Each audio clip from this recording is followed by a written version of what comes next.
Well, thank you for once again joining me on this verse-by-verse Bible study podcast. I'm your host, Randy Duncan, and in this episode, we'll be covering Genesis chapter 31, which sees Jacob finally leave Laban's household and start his journey back home. Now, this will be the final scene in the relationship between Jacob and Laban, and I don't know about you, but I'm honestly ready to leave Laban behind and move on. In the last episode, we covered the birth of Jacob's sons, who will go on to become the 12 tribes of Israel, as well as Jacob approaching Laban and telling him he was ready to return home, and now the time has finally come.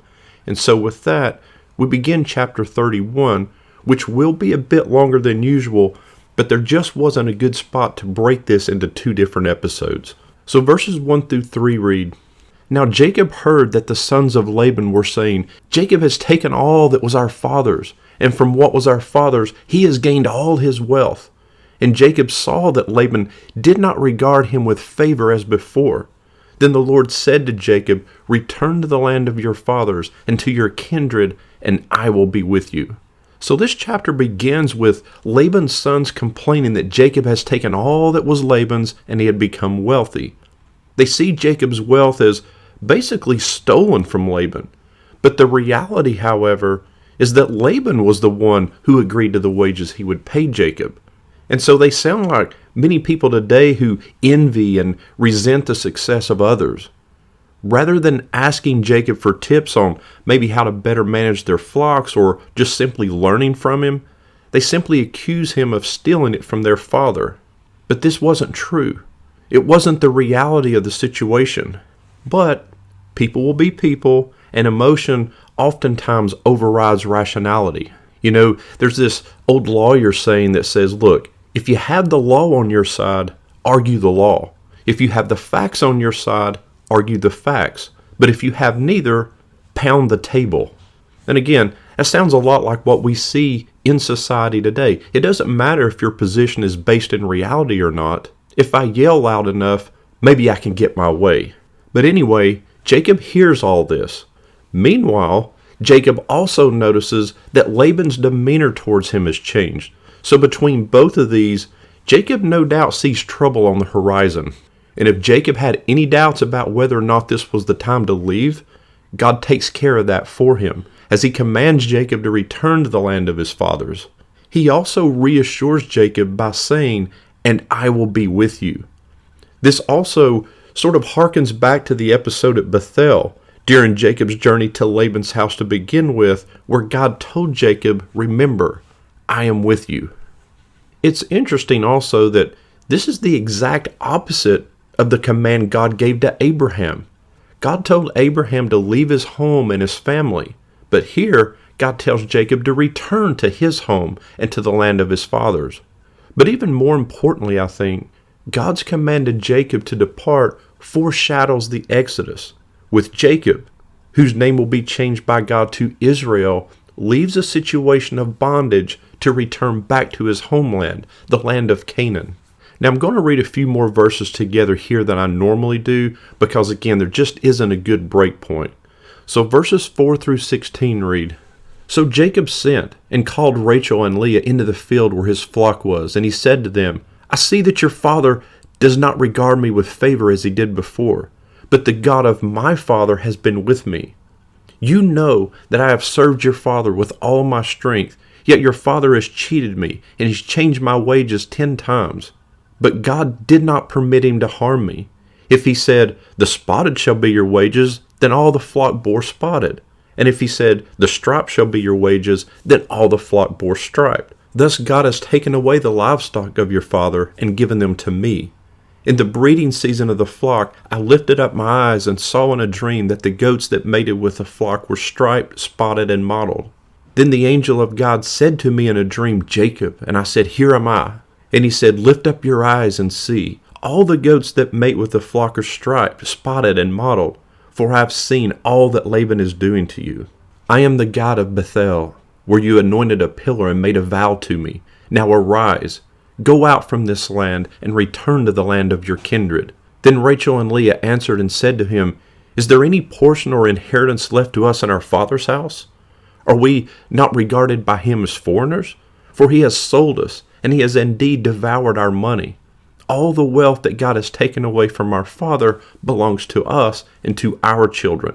Now then, whatever God has said to you, do." So Jacob gathers his two wives and he lays everything out to them. And up until this point, and all through all of the children that were born, Jacob has seemed sort of like a pawn used in the competition between Rachel and Leah. But at this point, he appears to have finally taken a spiritual leadership position. He calls both of the wives out into the field where his flock was, and in his discussion with them, he exposes Laban's character. And he probably called them out into the field so that they wouldn't be overheard by anyone else or raise any sort of suspicion. But this speech that he gives to Rachel and Leah is an important one, because in it, in addition to explaining all that Laban has done, Jacob also openly proclaims his faith by giving all credit to God for his blessing. Now, when Jacob says that Laban has changed his wages 10 times, that word in Hebrew literally means time and time again. And so it doesn't literally mean 10 times. It's just used rhetorically to mean repeatedly. In his speech, Jacob says that the God of my father has been with me. So even though Laban has been against him, God has been with him. And it brings to mind Romans 8:31, which tells us, if God is for us, who can be against us? But Jacob explains his success with the flocks, and he credits the success to God, telling them that God has taken away the livestock from Laban and given them to Jacob. God then reminds Jacob that he is the God of Bethel, which is simply God reminding Jacob about the encounter at Bethel and of his promise to Jacob that he would be with him and that he would protect him and ensure his safe return to his homeland. Remember, this encounter was 20 years earlier when Jacob was still on his way to Laban's home after fleeing from Esau. And God now commands Jacob to arise, go out from this land, and return to the land of your kindred. Again, sounds almost identical to what God called Abraham to do, only in reverse. So how do Rachel and Leah respond to Jacob's speech? They agree. They say, "Is there any portion or inheritance left to us in our father's house? Are we not regarded by him as foreigners? For he has sold us, and he has indeed devoured our money." And that Hebrew phrase literally means to consume money. And so they feel like Laban's cheating of Jacob over the last several years is equivalent to cheating them, which it is. What they're saying here is that their father Laban has sold them and then used up what was paid for them. They see themselves sort of reduced to livestock, sort of sold off for a profit rather than their father marrying them off. Furthermore, they say Laban is regarding them as foreigners, as outsiders, which means that they would have been deprived of protection and with no legal recourse. They understand that their future and that of their children depends on the wealth that they have now, but they're afraid that Laban will come in and steal that too. In other words, they feel treated as foreigners rather than as members of the household, and they feel exploited in the same way that Jacob has been exploited by Laban. And so they end by telling Jacob, "Now then, whatever God has said to you, do." Many of us could use that same advice. Whatever God tells us to do, we should do. And so they acknowledge God's blessing and support the journey back to Jacob's homeland. And so with that, Jacob prepares to flee from Laban's home and return to his own home. Verses 17 through 21 read, "So Jacob arose and set his sons and his wives on camels. He drove away all his livestock, all his property that he had gained, the livestock in his possession that he had acquired in Paddan Aram, to go to the land of Canaan to his father Isaac. Laban had gone to shear his sheep, and Rachel stole her father's household gods. And Jacob tricked Laban the Aramean by not telling him that he intended to flee. He fled with all that he had and arose and crossed the Euphrates and set his face toward the hill country of Gilead." So Jacob doesn't lose any time here. He gets up in the morning, gathers his family and all his possessions, and he sets out for his homeland. But since he has a fairly large caravan traveling with him, this trip back home is going to be much slower than the trip to Laban's while he was traveling alone. And it says that Laban had gone to shear his sheep. Now, this would have been an ideal time for Jacob to leave because The shearing of sheep required a large number of men working at a great distance from home for an extended period of time. In other words, Laban and his men are going to be preoccupied and they're going to be far away. And these verses also tell us that while Laban was away, Rachel went in and stole his household gods. Now, these household gods were believed to provide household protection and blessings, and some scholars even think that there's a connection between access to the family gods and heirship. So Rachel may have stolen them for that reason. And even though she believes in the God of Jacob, she may also at this point still believe in the power of the pagan idols that she grew up with. There are also reasons to think that Rachel may have stolen them so that Laban couldn't use them in divination, maybe in an effort to prevent Laban from detecting their escape. Or she may simply have stolen them out of spite. This may be her way of getting back at her father, who stole her away from Jacob, stole her property, stole her money, and so now she steals his most prized possessions. And so the events for Jacob have now come full circle. Just as Jacob fled from his home to the safety of Laban's, he now flees Laban's for the safety of his homeland. Verses 22 through 24 continue. And when it was told Laban on the third day that Jacob had fled, he took his kinsman with him and pursued him for 7 days and followed close after him into the hill country of Gilead. But God came to Laban the Aramean in a dream by night and said to him, "Be careful not to say anything to Jacob, either good or bad." So when Laban hears of Jacob's flight, he sets out right away in hot pursuit.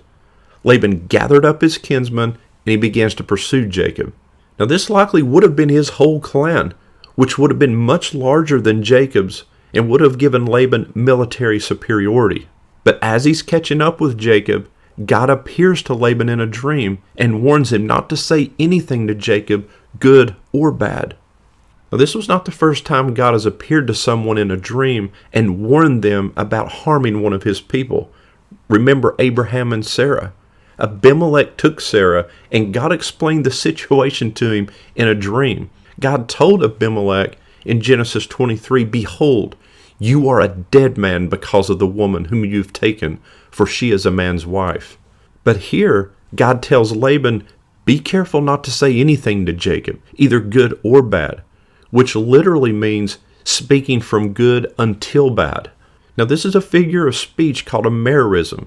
A merism is a rhetorical device used to describe something by contrasting its opposites. So, for example, if you want to tell someone that you've looked everywhere for something that you've lost, you might say that you've looked near and far, or that you've looked high and low. You are expressing the totality of something through the combination of opposites. And so here, when God says, be careful not to say anything to Jacob, neither good nor bad, God is warning Laban not to say or do anything to Jacob that will cause him harm. In other words, leave Jacob alone. Verses 25 through 32 continue. And Laban overtook Jacob. Now Jacob had pitched his tent in the hill country, and Laban with his kinsmen pitched tents in the hill country of Gilead. And Laban said to Jacob, "What have you done, that you have tricked me and driven away my daughters like captives of the sword? Why did you flee secretly and trick me, and did not tell me, so that I might have sent you away with mirth and songs, with tambourine and with lyre? And why did you not permit me to kiss my sons and my daughters farewell? Now, you have done foolishly. It is in my power to do you harm. But the God of your father spoke to me last night, saying, be careful not to say anything to Jacob, either good or bad. And now you have gone away because you long greatly for your father's house. But why did you steal my gods?" Jacob answered and said to Laban, "Because I was afraid, for I thought that you would take your daughters from me by force. Anyone with whom you find your gods shall not live. In the presence of our kinsmen, point out what I have that is yours, and take it." Now Jacob did not know that Rachel had stolen them. So here we are, in this climactic scene involving Jacob and Laban. Laban and his men catch up to Jacob and his family, and Laban starts right away by asking Jacob, "What have you done, that you've tricked me and driven away my daughters like captives of the sword?" The irony here of Laban's words, though, seriously, what have you done that you have tricked me? These are the very words that Jacob spoke to Laban the morning after his wedding night, when Laban had tricked him. But Laban then accuses Jacob of stealing his daughters and his gods. Laban is so deluded that he doesn't even recognize his daughters as Jacob's wives. And again, the irony of it all, as Laban accuses Jacob of stealing Rachel and Leah away like captives in a war, while it has actually been Laban who has treated Jacob like a war captive. Again, Laban's words ring empty when he complains that he didn't get to send them away with songs and music and a festival, because everyone knew how Laban treated them at the last supposed happy festival, the supposed marriage of Jacob and Rachel. Laban's speech here and his accusations are pure hypocrisy, and Jacob and his wives know it. And after telling Jacob that he has done a foolish thing, which was an obvious attempt to make Jacob look bad in the eyes of his family, Laban then accuses Jacob of perhaps the most serious charge of stealing his gods. And so Jacob responds by telling Laban, look, anyone with whom you find your gods shall not live. In the presence of our kinsmen, point out what I have that is yours and take it. But Jacob didn't know that Rachel had stolen them. So rather than just assuring Laban that he didn't steal his gods, he makes this bold and sort of audacious statement. I mean, can you imagine how Rachel must have felt when she heard Jacob say this? Jacob invites Laban to search for the gods, and if he finds them, whoever has stolen them would be put to death. Now, Jacob was obviously unaware that Rachel had stolen the gods. If they were found, Jacob, of course, would lose his reputation and would have appeared guilty. But even worse, Rachel would have perhaps lost her life. Verses 33 through 35 read on. So Laban went into Jacob's tent, and into Leah's tent, and into the tent of the two female servants, but he did not find them. And he went out of Leah's tent and entered Rachel's. Now Rachel had taken the household gods and put them in the camel saddle and sat on them. Laban searched all about the tent, but he did not find them. And she said to her father, let not my lord be angry that I cannot rise before you, for the way of women is upon me. So he searched, but did not find the household gods. So Laban wastes no time in going in to search for his stolen gods. He searches the tents, but he doesn't find them. I mean, no huge surprise there. I mean, that's about the norm for how men typically look for things. I mean, most of us men can't even look in the refrigerator and find the ketchup bottle, for crying out loud. But Rachel had placed the stolen gods in a saddle, and then she sat on them. And when Laban enters Rachel's tent and begins looking, she says, let not my lord be angry that I cannot rise before you, for the way of women is upon me. In other words, Rachel tells Laban that she's not going to get up because she's having her period. And so it's Rachel's condition that prevents Laban from searching the cushion. In this condition, he cannot approach her, and he can't possibly imagine that she would actually sit on his gods in her condition and defile them like that. I mean, that would have been unthinkable to Laban. And so this is sort of Rachel's last bit of retaliation for her father's treatment. Here, the younger daughter deceives her father just as she was deceived by him. And it also demonstrates that Rachel must not have thought too highly or too much of Laban's gods. I mean, what she did basically relegated Laban's idols to the equivalent of sanitary napkins. Her intentional defilement of his gods demonstrates that she rejected them and viewed them as worthless. And so there's a huge difference between Laban's idols and Jacob's God. Verses 36 through 42 continue. Then Jacob became angry and berated Laban. Jacob said to Laban, what is my offense? What is my sin that you have hotly pursued me?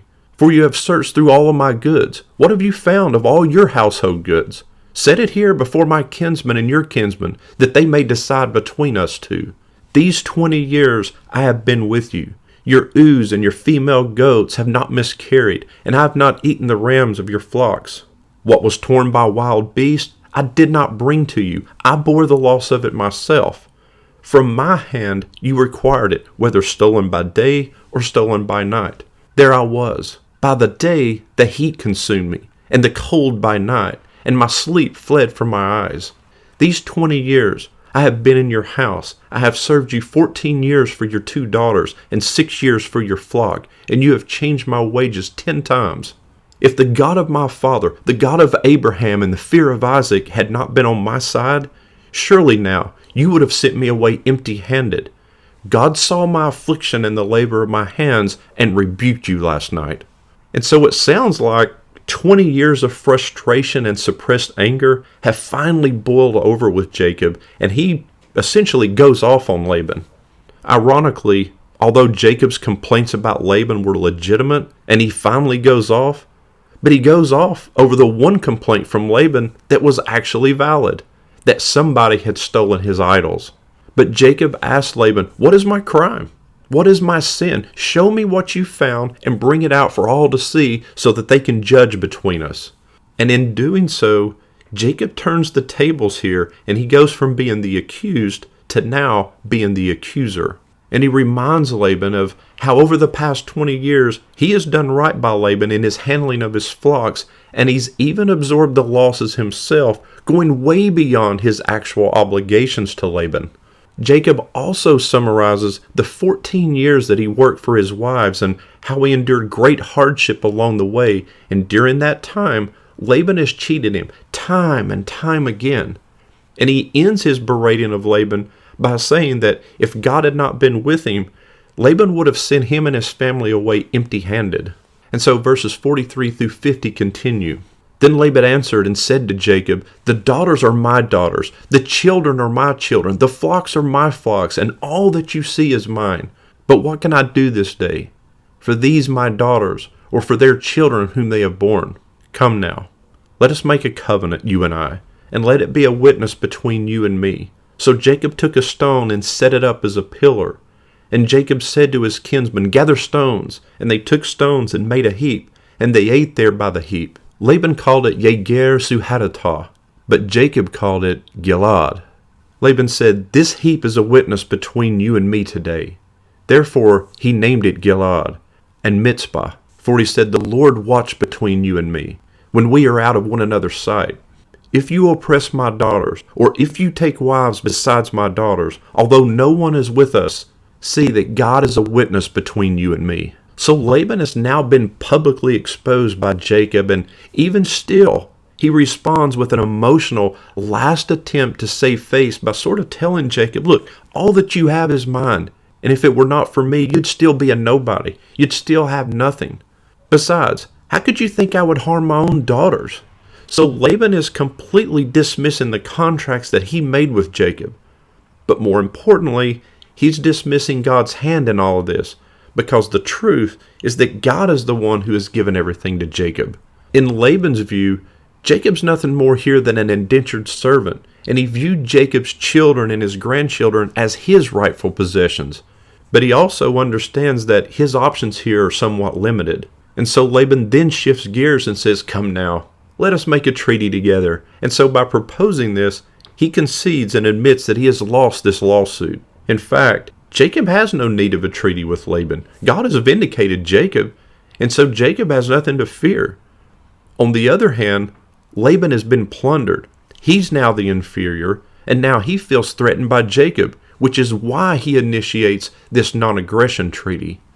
In legal terms, this treaty acknowledges that Jacob is now a separate and independent social entity of equal status. And this comes through in the description here by the fact that there were 2 stone markers, 2 mills, 2 place names, 2 languages, and so forth.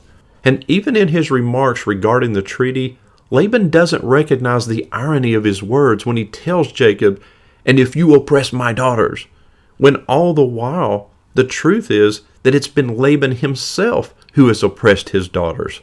And so closing out the last 5 verses of this chapter, verses 51 through 55 read, "Then Laban said to Jacob, See this heap and the pillar which I have set between you and me.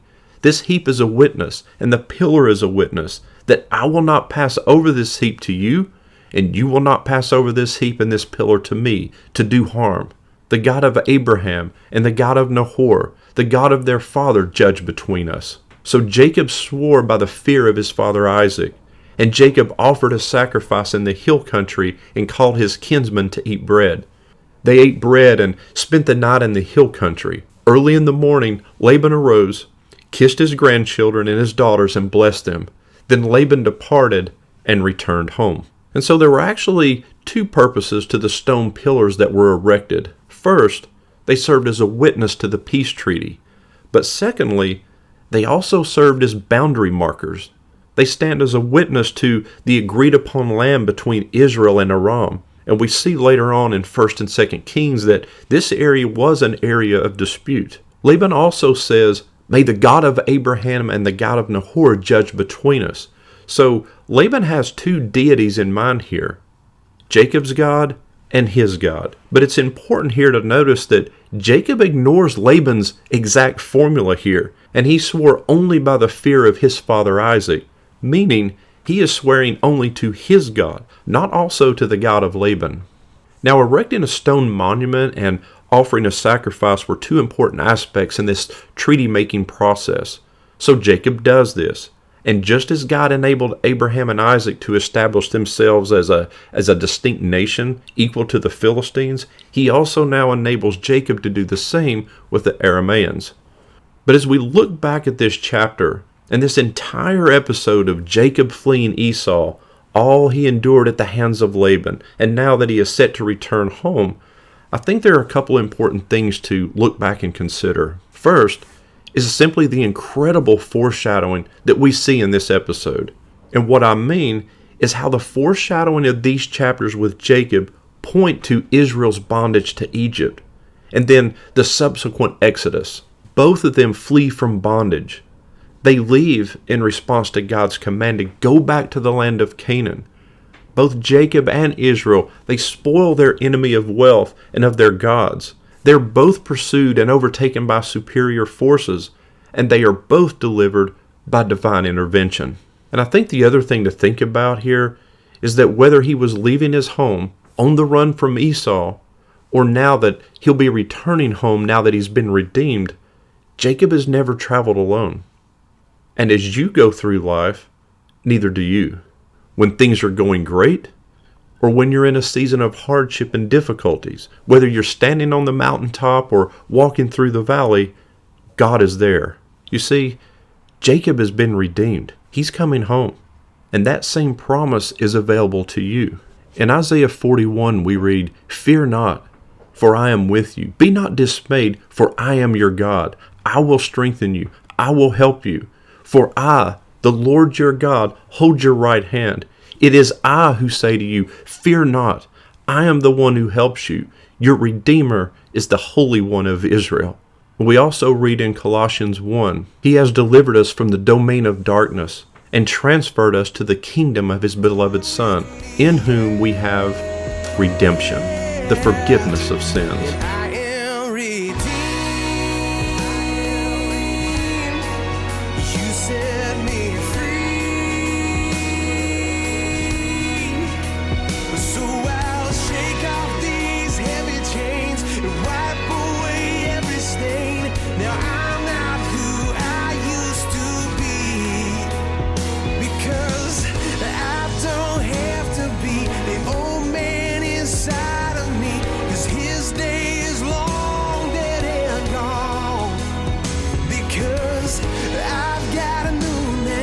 A new life, I'm not the same.